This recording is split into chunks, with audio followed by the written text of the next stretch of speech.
विद्यार्थी मित्रांनो, सह्याद्री ट्युटोरियल्स मध्ये तुमचं स्वागत आहे. पहिला माझा प्रश्न आहे, की ठराविकच मुलं सक्सेसफुल का बनतात? हां, काही मुलं अशी असतात, की क्लासच्या टेस्टचं एक्झाम्पल घेऊया. कुठलीही टेस्ट घ्या. ओके, ठराविकच मुलं टॉपमध्ये असतात. नेहमी. मग बाकीची मुलं हुशार नाहीयेत का? ठराविकच मुलं टॉप का करतायत? मग मुद्दा महत्वाचा आपण घेतलाय बरं का डिस्कशनसाठी. का? याचं रिझन आहे. एक 10 दिवसाची सुट्टी होती आपल्या ऑफलाईन क्लासला बरं का आणि त्यानंतर 3 तारखेपासून क्लासेस सुरू झालेत आणि आता टेस्ट सुरू झालेत. मग तुम्हाला सांगू का? कसं तरी होतंय, तणाव आलाय, एकदम थकवा आलाय, ॲडमिट करायची वेळ आली काही मुलांना. काहीच्या तर चेस्ट पेन सुरू झालेत. ओके, हात असे आकडायला लागलेत लक्षात घ्या. अगदी ईसीजी पण काढला पालकांनी. ईसीजी. मी तुम्हाला सांगतो, असे टिपिकल एक्झाम्पल बघितलेत मी, की पालकांनी 10वी 11वी मुलांचे ईसीजी काढलेत. का? टेन्शन आलंय. व दुसरी गोष्ट, माझा अभ्यासच होत नाहीये. हे का झालंय माहितीये का? की सुट्टीत चला एन्जॉय केला, अभ्यासाला ब्रेक घेतला होता. पण मी तुम्हाला सांगतो, आता लक्ष द्या. आता हा व्हिडिओ माझे बघणारे स्टुडंट आहेत ना, त्यातले असे स्टुडंट आहेत, की ज्यांनी सीईटीची एक्झाम दिलेली आहे. ओके. 12वी झालेली आहे. बरीचशी अशी मुलं आहेत, की जस्ट आता 12वीत गेलेले आहेत किंवा काही पालक रेग्युलरली माझा व्हिडिओ बघतात. आता महत्वाचा मुद्दा काय? डिसिप्लिन. आयुष्यात ना डिसिप्लिन पाहिजे. ओके. दिवसभराचं शेड्यूल फिक्स पाहिजे. सगळा वेळ आपण वाया घालवतो. सगळा वेळ वाया घालवतो. काय केलं दिवसभरात आपण झोपताना विचार केला पाहिजे. दिवसभर केलं काय प्रॉडक्टिव्ह? हां, एन्जॉयमेंटच केली. हां, केलीच पाहिजे ना एन्जॉयमेंट. आयुष्यात ना आनंद हवाचा आहे ना. जे आवडतं ते करायचं आहे ना. अरे पण आपण काय केलंय? 10वी नंतर सायन्सला ॲडमिशन घेतलंय. ओके. 11-12 सीईटीसाठी आपण प्रयत्न केलेत. आता इंजिनिअरिंग करायचं टार्गेट आहे. पण अजून डिसिप्लिन नसेल तर काय उपयोग आहे? तर मी तुम्हाला सांगतो तुम्ही आत्ता हा व्हिडिओ बघताय ना, आत्ताच तुम्ही टाईम टेबल तयार करा. तुमच्या दिवसभरात मी 1.5 ते 2 तास ना एक्सरसाइजला वेळ देतोय. ओके. मी 1-1.5 तास माझ्या घरातल्यांसाठी पण वेळ देतोय. मी मुलांच्या डाउट क्लिअरिंगला पण वेळ देतोय. माझे ऑफलाईन लेक्चर्स पण आहेत. माझे ऑनलाईन लेक्चर्स पण आहेत. मग मी कंटाळून जाऊ का? काय करू का? हे करू का? ते करू? काय नाही. प्लॅन तयार आहे. उद्याचं शेड्यूल फिक्स आहे. त्याप्रमाणे आपल्याला करायचंय. बरं हे मी तुम्हाला सांगतो मग सुट्टीत एन्जॉयमेंट पण करायचीच आहे. पण त्याचबरोबर आता सुट्टीत अभ्यास थोडासा नाही केला. म्हणून तणाव घेऊन चालेल का? टेन्शन घेऊन चालेल का?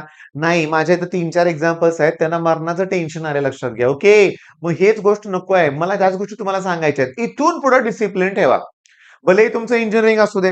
रोजचा अभ्यास रोज करणे. बास एवढीच डिसिप्लिन आहे. रोजचा अभ्यास रोज करणं हे पहिलं काम. हां, आज जेवढे लेक्चर्स होऊ दे तुमचे 3 लेक्चर्स झाले, 4 झाले, 5 झाले. ओके. इंजिनिअरिंग स्टार्ट झालंय. तिथलं पण ऑफलाईन लेक्चर स्टार्ट झाले. जी कन्सेप्ट शिकवली जाईल कॉलेजमध्ये, ओके. घरी आल्यावर YouTubeवर त्याच्यावर लेक्चर शोधा. ती कंप्लीट करा, क्लिअर करा आणि मगच एन्जॉयमेंट. पण होतंय काय माहितीये का? इंजिनिअरिंगला तुम्ही गेल्यानंतर काय होतं तुम्हाला सांगतो. दिवसभर कॉलेजचं शेड्यूल. दुपारनंतर ना असं तुमचं झालेलं असतं, की आज कुठं जायचंय फिरायला? आज कुठं जायचंय? पुण्यात गेलेली मुलं तर विचारू नका. मेट्रो फिरत बसतात. मेट्रोचं इथून तिकडे जायचं, तिकडून इकडे जायचं, तो आनंद घेत बसतात. मी बघितलं कोणाशी बोललोय. दुसरी गोष्ट सॅटर्डे, संडे कुठल्या मॉलला जायचं फिरायला? इकडं-तिकडं. जावा, एन्जॉय करा. करा एन्जॉय. ओके. जास्त लांबचं नाहीये. काउन्सिलिंगला एक पालक आले होते. ओके. 96 पर्सेंटाइल किंवा 97 पर्यंत ती मुलगी जाईल बरं का. ओके. आणि सिव्हिल इंजिनिअरिंग करायचं फिक्स आहे.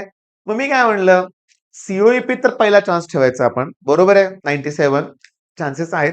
नाही, वालचंद फिक्स आहे.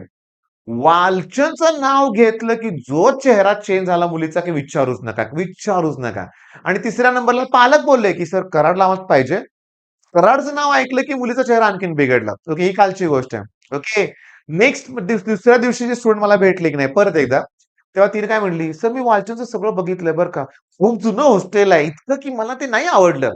बघा, वालचंदचं हॉस्टेल नाही आवडलं हिला बरं का. मी तुम्हाला सांगतो वालचंदचं हॉस्टेल नाही, पुण्याला जायचंय. पुण्याला जायचंय. 99% लोकांना पुणे जायचंय. अट्रॅक्शन वेगळंच आहे पुण्याचं लक्षात घ्या, की लोकांना वाटतं, की पुण्याशिवाय करियर होणारच नाही. अरे वालचंद हॉस्टेल जुनं आहे. मान्य करतो मी. जुनं असेल लक्षात घ्या. कॉलेज पण तेवढं जुनं आहे ना. तिची लिगसी वेगळीच आहे ना लक्षात घ्या. अरे प्लेसमेंट रेकॉर्ड चेक करा. तिथले स्टुडंट ते सगळ्या गोष्टी चेक करा ना. हॉस्टेल म्हणजे काय आयुष्यभर तिथे राहायचं होय तुम्हाला? पहिली गोष्ट म्हणजे जुने हॉस्टेल आहेत. हां, जुनं ते टॉयलेट, बाथरूम सगळे जुने असतील मी मान्य करतो. अरे पण कॉलेज काय? मग सी-यू-ई-पीतले हॉस्टेल बघा ना. सी-यू-ई-पीत तुम्हाला ते सी-यू-ई-पी हॉस्टेल दिसते ना 7 मजली, 10 मजली बिल्डिंग ते मुलींचं हॉस्टेल आहे. मुलांचं जुनंच आहे. जुन्या काळातलेच हॉस्टेल आहेत लक्षात घ्या ते. अरे तिथलं कॉलेज ते वेगळं आहे. हॉस्टेलचं नाव घेऊ नका रे. बरं मुद्दा काय मग? पुण्याला जायचंय. पुण्याला पाठवतोय आम्ही तुम्हाला लक्षात घ्या. पण तिथं पुन्हा डिसिप्लिन हवी आहे. अभ्यास केल्याशिवाय एन्जॉयमेंट नाही. हा पहिला रूल लावायचा तुम्ही लक्षात घ्या. इथून पुढं डेली शेड्यूल कंप्लीट केल्यानंतरच एन्जॉयमेंट. होय. बरं आणखीन महत्वाचं, रात्री जागरण नाही करायचं, पहाटे उठायचं, ह्या गोष्टी ठेवा. अभ्यासच करायचंय रे, अभ्यासच करायचा. बरं मी काय म्हणतोय, तुम्ही सायन्सला ऍडमिशन घेतलेलंच नाहीये. समजा इंजिनिअरिंगचं टार्गेट नाहीये. करा लाईफ एन्जॉय. पण तुम्ही सायन्सला घेतलंय. लाखो रुपये फी भरली असेल कुठल्यातरी कोचिंगसाठी म्हणूया आपण किंवा ऑनलाईन कोर्सेस तुम्ही घेतले असतील. बरोबर आहे, मग अभ्यास करणं जबाबदारी आहे की नाही आपली लक्षात घ्या. तेव्हा डिसिप्लिन पाहिजेच हे लक्षात घ्या. ओके. आणि जेव्हा मी तुम्हाला सांगतोय पुण्यात जाल की नाही बाळांनो, क्लिअरली मेस, बाहेरचं जेवण, ही बऱ्याचशा गोष्टी असणार आहेत बरं का. आता सी-यू-ई-पीचंच उदाहरण घेऊया. सी-यू-ई-पीच्या हॉस्टेलमध्ये 3-4 मेस आहेत आणि तुम्हाला खरं सांगू का त्यांचं स्ट्रक्चरच वेगळं आहे. क्वालिटी पण चांगलीच आहे लक्षात घ्या. मग असं प्रत्येक कॉलेजमध्ये असणार आहे का? नाही. बऱ्याच ठिकाणी प्रॉब्लेम येणार आहेत. तुम्हाला मेसचे प्रॉब्लेम येणार आहेत. पण पुण्यात जाताय ना बाळांनो, अगदी घरगुती डबे पण मिळतात. सगळ्या गोष्टीवर सोल्युशन असतं. पण मी तुम्हाला सांगतो, काय आहे, आता तुमच्याशी गप्पाच मारतोय असं वाटतंय मला आणि आता माझ्यासमोर प्रदीप सर बसलेत. त्यांचं पण टेक एस्पायर चॅनल आहे. रिझल्टचीच वाट बघतोय आम्ही, रिझल्टचीच वाट बघतोय लक्षात घ्या. आता मी तुम्हाला क्लिअरली सांगू का?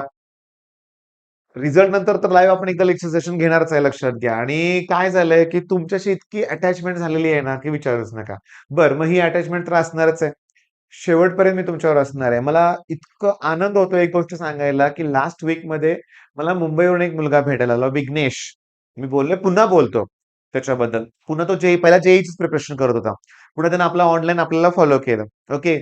आणि एस-पी तुम्हाला माहिती आहे सरदार पटेल कॉलेज तिथून सीएस त्यानं कंप्लीट केलं. मी तुम्हाला सांगतो गेट एक्झाम वगैरे दिली त्यानं पुन्हा.